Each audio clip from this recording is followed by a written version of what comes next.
holnap megyünk át Abu Dhabiba, ott leszünk jó pár napig, és ma volt az első nap, hogy ki tudtuk kerülni a tengerpartra, pedig itt lakunk messze.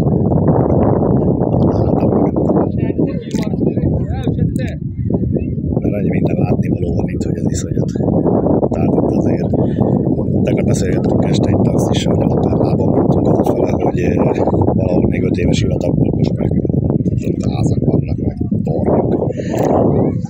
És hogy lemész a felhőkarcolók alá, ott azért még látszik a sivatag, a homok. Be vannak csövezve a homokos részek, rengeteg helyen. Tehát olyan, mint nálunk a sárga kadmiumos mag az echte sivatagi homok, és be van ültetve. Aztán ültetnek, azt gondolom, hogy speckó tápoldatos löttyel locsolhatják, mert itt a tápanyag tartalma az nulla. A echte homok. Különbség van itt a sivatag, de szerintem nem tudom ezt a... Mert itt másfajta homok van, ilyen kavicsos homok van, érdekes, szerintem ezt már feltöltötték, mert nem a sivatagi homokban figyelnek. Szerintem ez föl van tőle. Ja. Meg olyan sekély a tenger, itt bemész, mit tudom én, hát legjobb szabva itt meddig lehet bemenni, mert itt a rend a trend. És egyfajta rendszer van, és az Emira rendszer gazda. De nekem nagyon tetszik, mert tényleg rend van. Tehát itt nem lopnak, nem szemetelnek, tisztelettudóan beszélnek veled, kedvesek az emberek. Sokkal rosszabbra számítottam itt az arab térségben, de meg kell, hogy mondjam, nagyon jó. Ott egy picit mélyül, igen. Akár még el lehet menni Máldig is a buszba. Ja, úgyhogy szóval Bőzin, addig kell imádkozni, naponta 5-ször. Azt néztem, hogy olyan komolyan veszik, hogy az Etihad repülőgépen minden ülésnek van egy ilyen személyes tabletje az üléstámlában, az előtt üléstámlájában, és ott például írja, hogy a következő imáig mennyi idő van hátra. Ki akar, az a repülőgépen is már imádkozni. Minden plázában, minden helyiségben, minden épületben van imaszoba. Hát ugyan férfi WC, női WC, de azok is olyanok, hogy patent, általában a legjobb szállodákban nincs olyan, mint egy plázában. Ott bemosakodnak, és akkor mennek imádkozni. Valahogy ilyesmi kéne Magyarországon is mondjuk a formában, csak így megtartani az embereknek a hitet, meg a becsületet, meg a tisztességet.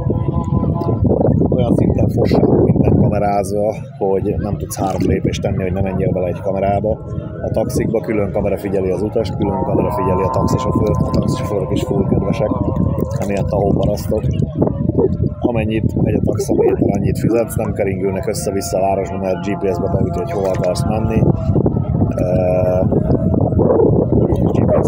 Tehát nincs olyan és bagatel összegekért visznek, hogy jobban jössz ki, hogyha taxizol, mint ha metróznál.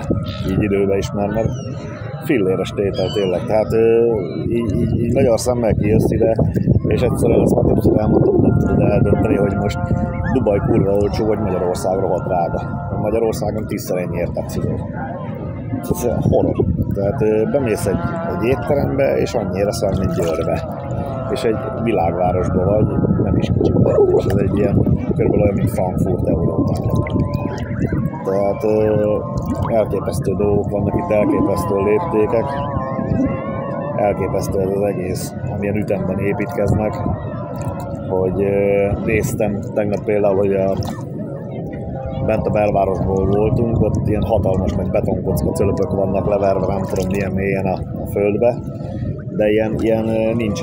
Szerintem 80 centi két kocka között olyan sűrűn, hogy a homok elbírja ezeket a hatalmas felhőkarcolókat, és az egyik felét még be sem akarták ezzel az ajzatbetonnal, a másik felén már húzzák a vas szerkezetet. Brutális. Mindenhol daruk vannak, mindenhol építkezések vannak, iszonyat mértékben tud fejlődni ez a hely. És nézzétek meg mondjuk, hogy Magyarországon mennyi a adottsága van, hogy termőföld, vízkincs, gáz, olaj, szén, arany, ezek minden van a seggünk alatt, itt meg csak sivatag olaj. És igazából már nem az olajból csinálják ezt, mert nagyon sok emberrel beszélgetünk, itt mindenkivel állok beszélgetni, akivel csak próbálom megismerni a kultúrájukat, megismerni az egész rendszert, ami itt van. És itt az olajnak tehát az éves GDP-nek, ami Dubajnak egy éves költségvetése, vagy pénze, vagy egy bevétele, csak 8% az olaj, tehát nem mondja senki ezt, hogy itt az olajból megy. Visszaforgatják a pénzt. Bejön turizmusból, meg a bankokból, meg a többi mindenféle dologból nekik. horrorisztikus. Tehát ezeket a léptékeket épésszel egy halandó magyar ember mindén kijön ide, ezt azt nem tudja követni. Tehát ez ide el kell jönni, aztán meg kell nézni, mert más dolog, amikor a tévében látod, vagy a YouTube-on, vagy egy utazási műsorban, és totál más dolog, amikor itt vagy és saját szemmel látod ezt a brutális fejlődést. Tehát, hogy kijössz ide üzletet csinálni, beszélgettünk itt taxissal tegnap, rengeteg a pakisztáni, meg az indiai, török, és úgy nem éri meg nagyon, hogy valakinek az alkalmazásába állsz, de van egy kis kezdőtőkéd, de tudsz jelentkezni valahol, és csinálsz egy bizniszt, akkor Amerika. Sőt, Amerika itt már szorul kifele rendesen. Ez horror, tehát ez kíváncsi vagyok nagyon Abu Dhabira, az még vallásosabb, tehát ott még szigorúbbak az iszlámnak a törvényei, ott komolyabban vesznek dolgokat. Itt Dubai ez egy szabadabb város, az emirátus. Itt azért lájkosabbak, ott például sok helyen el kell takarni a nőknek a vállát, a csuklóját. Itt azért mászkálsz a városban. A városban sok helyen, meg a repülőtéren is olyan picsagatyákba jöttek, meg csöcsek ki minden van, hú, az meg ezeket be se engedik az országba, és nem szereztek, nem foglalkoztak vele, azért tudják, hogy innen jön a pénz, de kíváncsi vagyok nagyon Abu Dhabira. Ott mondjuk ennyi látnivaló nincs, mint Dubajba, körülnézünk ott is, ott egy kicsit többet akarok kint lenni a tengerparton, gyakorlatilag én ezért is jöttem részben. Novemberben benyaltam egy ilyen bacillusos fertőzést, aszmás vagyok, és ezeket könnyebben elkapom, és az Istennek nem akar kimenni, mert több kúra antibiotikumot megettem itt elmúlt hónapokban.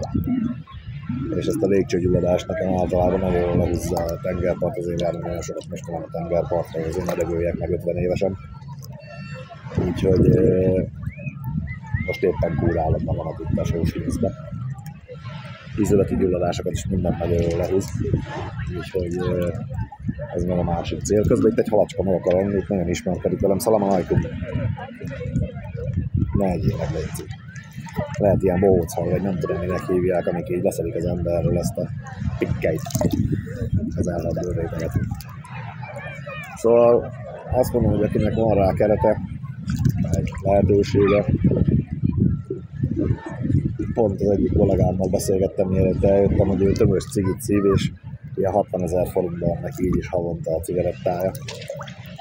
És kérdeztem tőle, hogy mi értelme van, hogy miért cigizik, mert igazából megdög lesz tőle, büdös, mocskos, koszos, viszi a pénzedet, okádék az egész.